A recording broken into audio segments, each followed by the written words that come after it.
Nah, kalau kita punya aib, maka dianjurkan kita untuk menutupinya. Aib kita sendiri pun kita wajib menutupinya, apalagi aibnya orang lain. Maka itu lebih wajib untuk kita tutupi. Siapa yang membuka aib orang, maka Allah akan buka aibnya. Jangan sampai ibarat kata pepatah, semut di seberang sungai terlihat, gajah di kelopak mata tidak terlihat. Begitu ya pepatahnya. Aib orang kecil banget, kecil bagaikan semut di ujung sungai, di seberang sungai. Sudah kecil semutnya, di seberang sungai lagi kelihatan. Tapi gajah yang besar di kelopak mata nggak kelihatan. Nah, itu banyak orang-orang yang seperti itu. Aibnya orang dibongkar terus, kayak dia nggak punya aib sendiri. Padahal aibnya lebih besar daripada aib orang lain. Seseorang yang suka memandang kejelekan orang, maka itu menunjukkan bahwa hatinya juga jelek. Seseorang yang suka memandang atau melihat keburukan orang lain, itu menunjukkan bahwa hatinya juga buruk.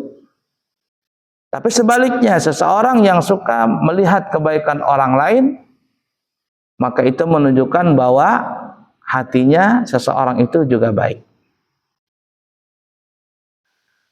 Ada cerita saya dapat ya di media sosial, seseorang berkata kepada Buya Hamka, Buya Hamka, kata orang itu, wahai Buya Hamka, saya pergi ke Mekah, saya pergi ke Saudi. Saudi kan zamannya Buya Hamka ya ibarat kata bagus, nah seperti sekarang ini. Kalau sekarang ini banyak tempat hiburan, bahkan sekarang orang berangkat haji atau berangkat umrah bisa pergi ke mana namanya itu, Al-Ula apa namanya itu, tempat rekreasi di situ. Di Jeddah itu banyak tempat orang rekreasi yang membuka aurat. Kalau kita ke Mekah, ke Madinah, hampir rata-rata kita tidak melihat orang perempuan buka aurat. Nggak ada perempuan buka jilbab, semuanya berjilbab. Tapi kalau kita ke Jeddah, berhamburan sudah orang kayak di Indonesia. Jadi orang ini bilang kepada Buya Hamka, saya pergi ke Saudi, bahasa kitanya ya. Ternyata di Saudi itu banyak juga orang yang jahat, perempuan-perempuan yang ya bahasa kita perempuan pelacur lah, banyak di sana katanya. Seakan-akan dia menjelekkan kota yang suci itu, ya, kota yang suci itu. Lalu kata Buya Hamka, ya, saya berangkat ke Amerika. Saya berangkat ke Amerika, tapi saya tidak ada melihat pelacur di sana. Kan aneh nih ya. Orang ini bilang saya datang ke Mekah sana, ternyata ada juga orang pelacur di sana. Kata Buya Hamka, saya berangkat ke Amerika, ternyata saya tidak ada melihat pelacur di sana. Orang ini bilang, bagaimana mungkin di Amerika nggak ada pelacur? Kata Buya Hamka, ginilah, seseorang itu akan dilihatkan oleh Allah sesuai dengan hati dan pikirannya. Saya datang ke Amerika, saya tidak mencari pelacur, saya berdakwah. Maka yang saya lihat adalah orang yang baik-baik. Kalau bahasa kasarnya, mungkin kamu berangkat ke Mekah sana, pikiranmu dan hatimu mau cari pelacur, maka Allah tunjukkan pelacur. Gitu tuh. Nah itu tuh. Jadi Buya Hamka membalas orang ini dengan halus. Yang tadinya orang ini ingin menjelekan, ternyata diputar balik oleh Buya Hamka. Jadi bahasa kitanya, kata Buya Hamka, seseorang itu akan dilihatkan oleh Allah kepada dirinya sesuai dengan apa yang ada di hati dan pikirannya. Saya datang ke Amerika untuk berdakwah. Maka Allah tunjukkan saya kepada orang-orang yang baik. Kamu datang ke Mekah, tempatnya baik. Tapi mungkin hatimu dan pikiranmu adalah cari pelacur. Maka di sana Allah tunjukkan pelacur. Bismillahirrahmanirrahim. Jadi hati itu dan pikiran perlu diperhatikan ya. Diperhatikan seperti itu. Baik, kita kembali. Jadi kata Nabi, siapa yang menutupi aibnya seseorang, dia tahu nih, tapi dia nggak bongkar. Maka Allah akan menutupkan juga, Allah akan menutupi aibnya dia. Baik di dunia, apalagi di akhirat. Nah kata ulama, jangankan membuka aib orang, membuka aib sendiri itu jangan, apalagi membuka aib orang. Kalau kita pernah melakukan dosa apapun, berdiam-diam sudah. Tidak usah kita curhat, dulu saya pernah ini, saya pernah itu. Jangan, Allah sudah tutupi aib kamu. Allah sudah tutupi kejelekan kamu. Jangan kamu bongkar-bongkar. Kalau kamu bongkar, kalau kamu buka, maka orang lain akan melihat itu. Dan jangan disalahkan, nanti orang lain akan tahu aib tadi. Kalau aib sendiri saja dilarang kita untuk membongkarnya, apalagi aib orang.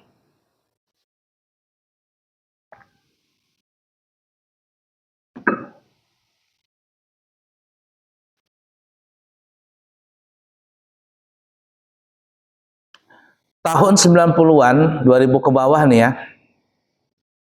Kalau ada orang tabrakan, orang pada kumpul. Kumpul untuk apa? Untuk nolong. Untuk nolong. Naik tahun ke 2000 terutama ada handphone yang pakai foto, ketika ada orang kecelakaan, orang banyak juga nimbrung. Kenapa? Untuk motoin. Untuk motoin. Sekarang 2000 ke atas, 2000 ke atas ya, tahun 20.000 ke atas, kalau ada orang kecelakaan bukan ditolongin, bukan orang yang moto, malah dia yang moto sendiri. Lagi kecelakaan katanya, bikin status. Apa ya? Karena ya tadi, karena kepingin orang tahu begitu. Nah, kan jelek seperti itu. Jelek sekali. Ada orang lagi berbuat maksiat, lagi judi, lagi berzina, lagi apa namanya, lagi merampok, lagi apa gitu. Dia malah bikin video. Ini kan bahaya ini, membuka aib sendiri. Membuka aib sendiri. Kalau dia sudah membuka aib sendiri, maka jangan salahkan kalau Allah tidak akan menutup aibnya itu baik di dunia, terlebih-lebih sampai di negeri akhirat nanti.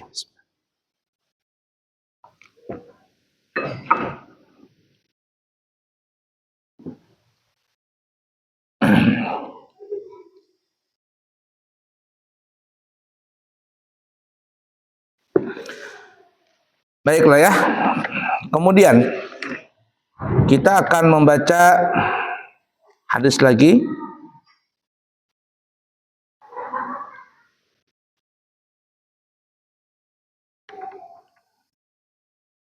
Yang berkaitan dengan sholat 5 waktu. Hadis yang diriwayatkan oleh Al-Imam Malik, Imam Abu Daud, Imam Nasai, dan Imam Ibnu Hibban. Hadis ini bersumber daripada Ubadah bin As-Samit radhiyallahu ta'ala anhu.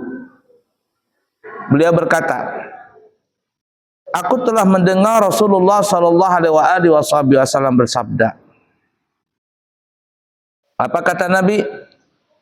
Khamsu salawatin katabahunna Allahu 'alal ibad. Faman jaa'a bihinna wa lam yudayyi' minhunna syai'an istighfafan bihaqqihinna. 5 salat atau salat 5 waktu yang Allah wajibkan kepada setiap hambanya yang muslim, Barang siapa melaksanakan salat 5 waktu itu dan tidak menyia-nyiakan sedikit pun darinya karena meremehkan haknya, maka dia akan mendapatkan janji di sisi Allah untuk memasukkannya ke dalam surga. Kana lahu indallahi ahdun ay yudkhilahul jannah. Selanjutnya, wa man ya'ti bihinna falaisa lahu indallahi ahdun. Dan barang siapa tidak melaksanakan salat 5 waktu itu, maka dia tidak mendapatkan janji di sisi Allah, yaitu tidak Allah akan masukkan ke dalam surga. Lalu apa yang terjadi? Insya'a adzabahu, jika Allah berkehendak maka Allah akan menghadapnya, memberikan azab kepadanya. Dan jika berkehendak maka dia masukkan ke dalam surganya.